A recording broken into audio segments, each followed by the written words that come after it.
Hi, this is Craig Hunt training on His Vision on Fort Myers Christian Outreach Center website. Today we'll be discussing the bulletin points and how to change bulletin points. I have a test bulletin point here. The bulletin points is actually a module here. This is a module that actually reads from an article base. Okay, once the module is set up, more likely you won't have to change these settings here, and it'll show from the articles. The only thing that has to be changed in the module is the ordering of these points here. These are toggles, and you'll notice that each one has a title, which is the actual article title, and it has a description, which is actually the article itself.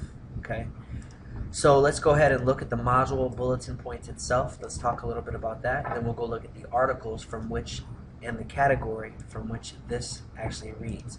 Now, all of these are separate articles, and they're in one category, and the category is called bulletin points, and I'll explain that a little further. Let's log into the back office here. We're going to go into content, and we're going to click article manager. Of course, log in. Okay, and we're going to select a category, and the category we're going to select is bulletin points, just so you can see the articles here that are listed. We have training program. We're going to go ahead down here and trash that. Okay, it's no longer in use. And we're going to go ahead and take one of these, and we're going to open it, August 16th Gospel Fest, and we're going to save as a copy. In other words, we're going to duplicate it. When we save as a copy, you're going to notice here that the title, okay, that it added a 3. So we're going to name this test bulletin point. Okay, and this is going to be test.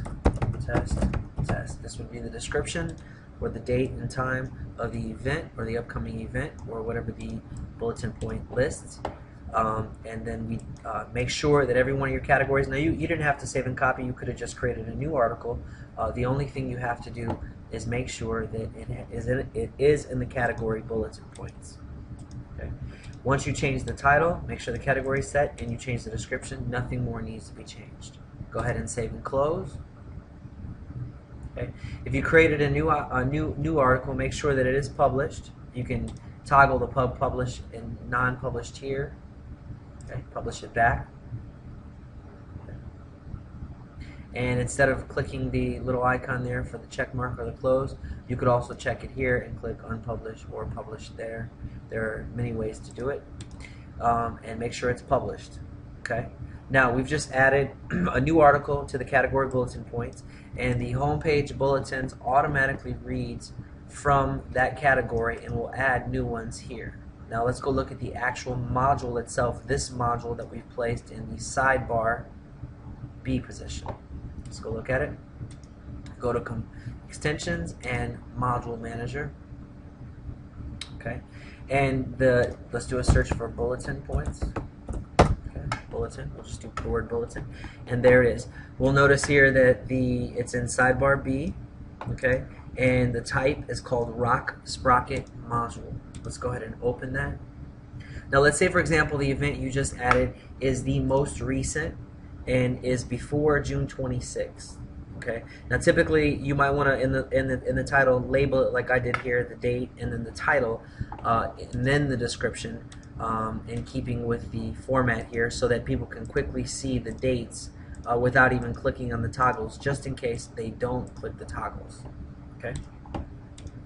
So bulletin points is opening. You'll notice June 26th is on top. Now the order here is determined here by moving these articles around within the module. So we added one down on the bottom.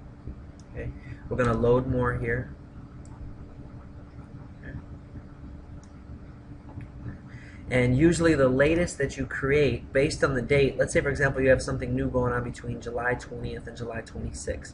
Let's say for example the event we're creating is on July 22nd. We want to put it in this position.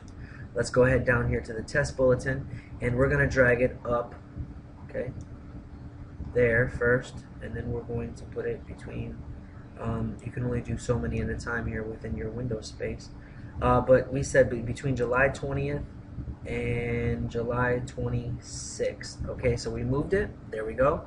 And now the number of bulletin points that appear here can be adjusted by this number right here. So right now we actually have it set to show 15, and also pagination. In other words, if it goes over, it'll show a next button down here on the bottom. Okay, and let's go ahead and click test bulletins there. Notice how it automatically showed up in this list, because remember, this bulletin is actually reading from the category bulletin points. Okay, that's pretty much all you need to know, and this bulletin is assigned to the home page, as you can see there, checked off there. And there's also one assigned to the live streaming page, so it will automatically update there and the home page once you save and then clear your cache. Okay, let's go ahead and save and close. Now, in the other training videos, I actually failed to show you this. We could have seen our changes update much faster if we had purged our cache, expired files, and in addition to that, if we had cleared the cache. And I'll show you those two steps. These two steps must be done after every commit and every change on the site that you do. When you're done at the end of the day making your changes, or however long it takes at the end of the hour, once your changes have been made, make sure you go back to the system here and click purge expired cache, and then click purge expired. That's the first step. Okay, and then click clear cache. And I may actually be oh yeah, okay, before you do that, make sure you check all the boxes and click delete. I'm actually going to make a separate tutorial on this because sometimes the cache for Joomla can be a little quirky, and if you don't see your changes, it's because of the cache. It doesn't mean that they're not there or you made a mistake or that they didn't show, but it's because of the cache, and I'm going to make a separate video and talk a little more about that in detail. Alright, and let's go back to the page, and we should see the changes in here, the test in here, if the cache was actually clear. Let's give it a second. Okay, and here you go. You'll notice here that we first purged, then cleared cache in that order. And you'll notice here that your test bulletin point has appeared here. Test, test, test. And that's it. That's how you change the bulletin points on the page. Thanks, and have a blessed day.